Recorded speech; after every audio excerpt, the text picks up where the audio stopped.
Good morning friends, unique Hindi short में आपका स्वागत है। डिक्टेशन स्टार्ट होगी 5 सेकेंड बाद। स्टार्ट। सभापति महोदय, मैं आज पानी और विशेषकर पीने के पानी के बारे में बात करना चाहता हूँ।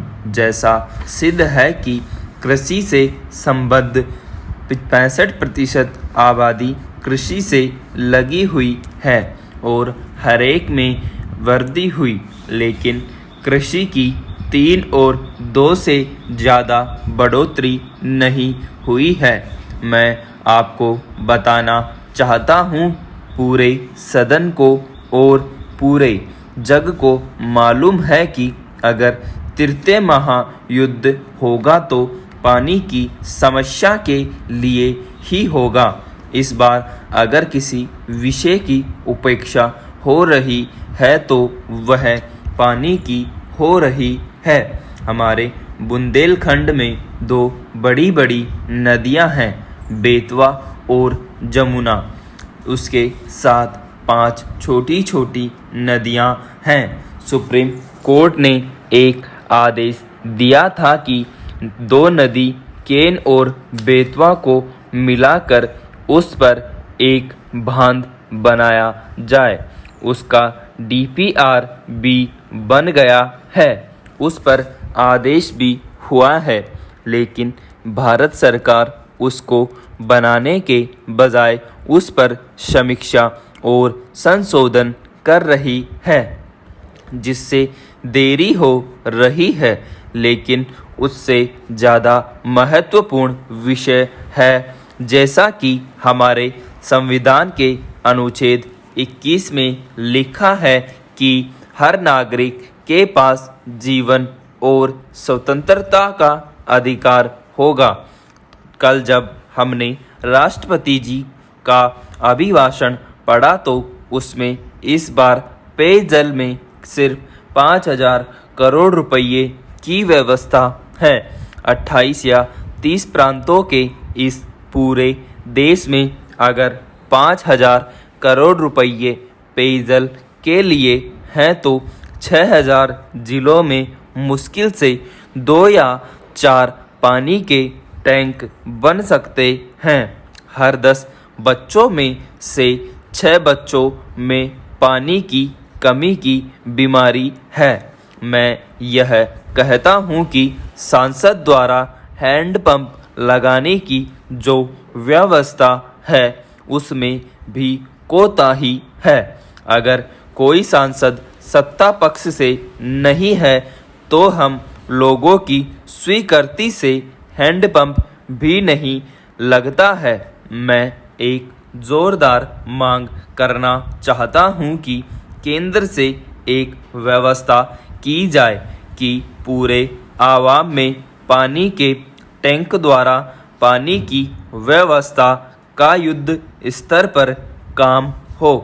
आज भी जो हैंडपंप से पानी ले रहे हैं, जब गर्मियों में 50-40% जल स्तर नीचे हो जाता है तो पानी नहीं निकलता है।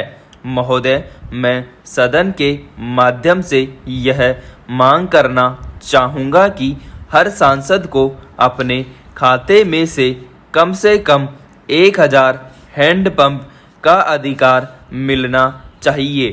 पूरे क्षेत्र में जैसे बिजलीकरण की एक व्यवस्था हो रही है, पानी के टैंक द्वारा पानी की सप्लाई की व्यवस्था हो। अन्यथा तीसरे महायुद्ध में यह पार्टी और यह पावर में सब रखा रह जाएगा। महोदय, मैं आपकी अनुमति से अनुसूचित जनजाति के लिए यह जो बिल आया है उस पर बोलने के लिए खड़ा हुआ हूँ। हमने इसमें कुछ जातियाँ शामिल की हैं, यह बहुत अच्छी बात है। मंत्री जी बहुत मेहनती हैं और मैंने इनको देखा है। मैं इनके साथ एक कमेटी में था। वे बहुत ही अच्छे इंसान हैं। मैं यह कहना चाहूँगा कि आपने इसमें जो जातियाँ शामिल की हैं, हम यह भी जानते हैं कि मेरे अपने इलाके में, अगर मेरे राज्य जम्मू और कश्मीर की बात करें तो हमारे कुछ लोग इसमें शामिल किए हैं, जैसे गुज्जर हैं, बकरवाल हैं, गद्दी हैं, सिप्पी हैं। गुज्जर वे हैं जो भैंसें लेकर चलते हैं और बकरवाल वे हैं जो भेड़ बकरियां पालते हैं। इसी तरीके से सिप्पी एक जनजाति है। सिप्पी का ही एक हिस्सा है जिसको कोहली बोलते हैं। सिप्पी और कोहली हमारे राज्य में एक ही जाति है। फारूक साहब बैठे हैं, वे तो अच्छे से जानते हैं। वे इस बात को मुझ से बेहतर जानते हैं। जब सिप्पी को आरक्षण दिया गया तो कोहली को क्यों छोड़ा गया? क्यों कोहली उसी का ही एक हिस्सा था। उनकी शादियाँ, उनका रिश्ता, उनका सब कुछ एक जैसा था, फिर भी उस बेचारे को छोड़ दिया गया।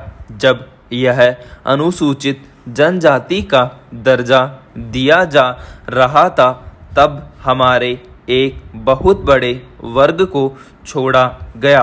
हमारे उपनिषदों में वसुधैव कुटुंबकम की बात कही गई है। हमारे देश के तमाम दार्शनिकों एवं बड़े नेताओं ने, चाहे किसी भी पार्टी या जाति के रहे हों, जब जरूरत पड़ी, देश पर संकट आया, सभी ने सारे विश्व के एक होने की बात कही।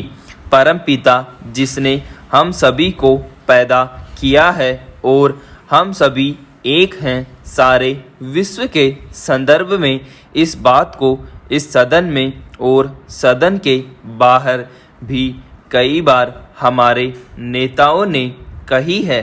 यह क्यों?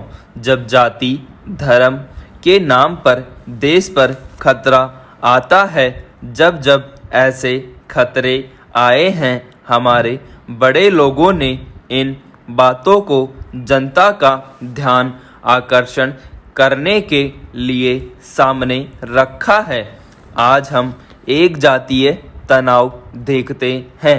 आज आदिवासियों में भी बहुत सारी जातियां हैं। आपस में इनका जो समझौता होना चाहिए वह नहीं है। अनुसूचित जाति में भी बहुत सारी जातियां हैं। मैं अपनी बात कहता हूँ। मैं अनुसूचित जाति से संबंधित हूँ। मैंने वर्ष 1985 में भूख की बात को छेड़ा। इस सदन में हमारे बड़े नेता लोग हैं। वे जानते हैं कि किस तरह से हमने इस बात को छेड़ा। भूख से कौन लोग मरते थे? गरीब लोग। जाहिर है कि उनमें अनुसूचित जाति, अनुसूचित जनजाति और अन्य पिछड़ा वर्ग के लोग होंगे। मैं एक अति दलित परिवार से होने के बावजूद किस तरह से इस संसद में 3 बार जनरल सीट से जीतकर, जनता के वोट से जीतकर आया हूँ। मैं किसके लिए संसद में पैरवी करूँगा? मैं सदन से पूछना चाहता हूँ कि जब हमने काम किया है, मैं केवल दलित का प्रतिनिधित्व नहीं करता हूँ। मेरे संसदीय क्षेत्र में सबसे ज़्यादा आदिवासी हैं और उनसे ज़्यादा ओबीसी हैं, और जिनको जब ज़रूरत पड़ी किसी भी विषय पर, चाहे वह पीने के पानी की बात हो, चाहे भुखमरी का सवाल हो, चाहे ज़मीन के बंटवारे का सवाल हो, चाहे अति पिछड़े क्षेत्र के विकास का सवाल हो, हर सवाल में हमने जुड़कर काम किया है। हमारे संविधान को सम्मान देते हुए जनता के हक की बात हमने छेड़ी। स्टॉप।